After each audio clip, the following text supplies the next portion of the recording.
Okay, we'll move on to our next topic, which is homelessness.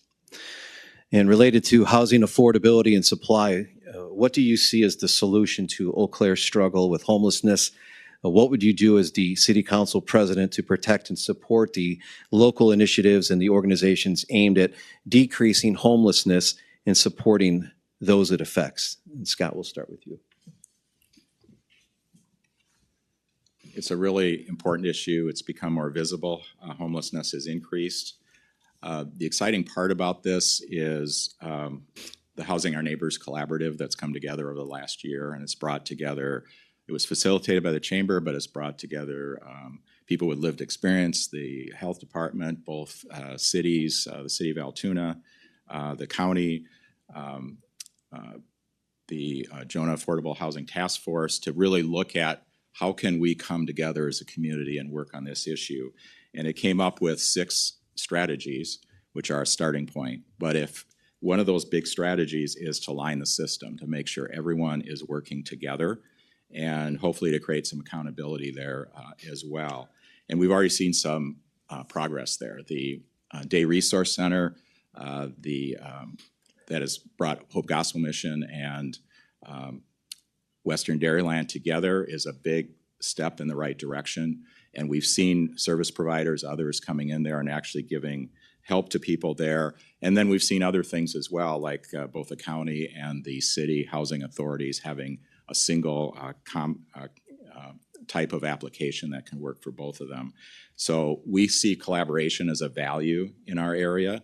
And when you get involved in it, you can kind of see the pain points and where it doesn't always happen. But I think there's a commitment and there's a lot of people who really care.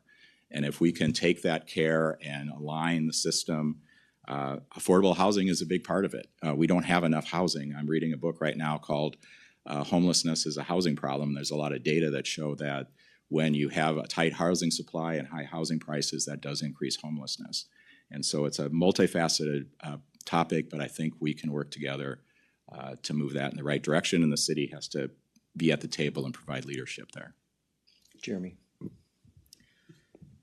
Yeah, I feel, it was back in December that the Day Resource Center opened, and it was really an idea that, we had seen these types of kind of day centers open up that connected people to resources and provided them, with a place that they could be warm in the winter or cool in the summer, and just seeing it as a success in other communities, and kind of brought the idea here. And when I was on council, I was part of a lot of those initial meetings to envision it. And we had the affordable or the American Rescue Plan Act money, the ARPA money, that allowed the city some flexibility with regard to investing in new ideas. And so that $500,000 was set aside, partly through my efforts toward the beginning, so that there was a starting point for real conversation around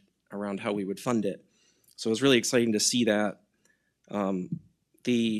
There are all sorts of organizations that are doing great work that I think we can learn from as well, and make sure the city is partnering with.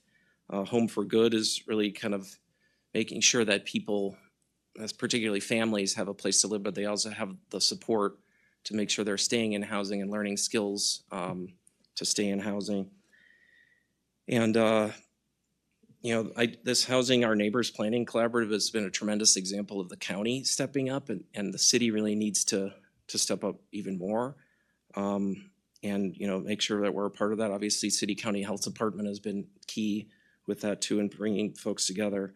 But yeah, it's just really it's an exciting time for our community to really be galvanized around this right now.